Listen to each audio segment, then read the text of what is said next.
ఏంటి గురు ఏమైంది? పెట్రోల్ అయిపోయినట్టుంది, స్టార్ట్ అవ్వట్లేదు. పెట్రోల్ అయిపోయిందా? ఏది నువ్వు ముందు కూర్చొని స్టార్ట్ చేస్తుండు, నేను వెనకాల కూర్చొని రిపేర్ చేస్తాను. కూర్చో కూర్చో. స్టార్ట్ అది అంతే.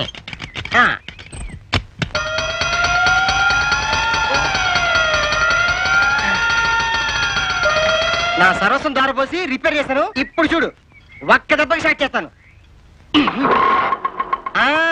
బాసు నీ కాళ్ళలో ఏదో పవర్ ఉంది బాసు. కాళ్ళలో కాదు, కడుపులో కరెంట్ ఉంది. వస్తాను బాసు. అచ్చా, ఆఖరికి నా బతుకు మొబైల్ పెట్రోల్ బంక్ అయిపోయింది. బాసు నువ్వా? బల్లేమనుకున్నాను. ఇంకా నయ్యం, బాంబు అనుకున్నావు కాదు. ఏంటి గురు వెతుకుతున్నావు? ఒక్క నా సన్ను నా కన్ను గప్పి తిరుగుతున్నాడు. వాడు గనక కనపడితే వాడిని చిత్తడి కింద కొట్టకపోతే నేను చేస్తున్నది డ్యూటీ కాదు, నా చేతిలో ఉంది లాటేగా. గురు ఏదైనా ఇంట్రాకేషనా? అవునరా, టాప్ సీక్రెట్. ఎవరితో చెప్పొద్దు. ఈ ఊళ్ళో ఎవడో ఒకడు బాంబులతోటి రైళ్లు గుళ్ళు జైళ్లు పేల్చేస్తున్నాడు. వాడిని పట్టుకోవాలి.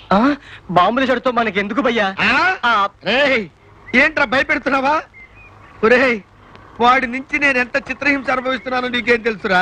వాడి టోపీకి చిల్లులు పడా, వాడి కోటు కాలిపోను, వాడి బూట్లకు బొగ్గులవ్వా, వాడి ఫోటో పాకీదొడ్లో పెట్ట, వాడి ముక్కుతో రోడ్డు మీద గీతలు గీయించా.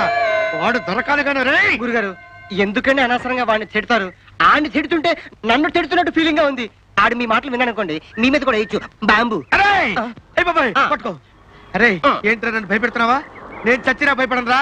రే రే రే, నువ్వు నాకు సాయం చేసి పెట్టాలరా. చేస్తాను.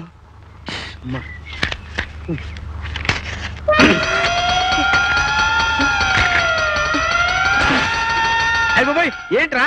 వద్దు గురుగారు, నాకు సిగరెట్ అంటే భయం, అక్కిపోలంటే హడల్. మా తాత చుట్ట కాల్చిపోయాడు, మా నాన్న సిగరెట్ కాల్చిపోయాడు, మా తమ్ముడు బీడి కాల్చిపోయాడు, మా అక్క చీరంటుకుపోయింది, నా చెల్లి ఉక్క తగడితో లేచిపోయింది. అందుకే వస్తాను. Sentimental pool.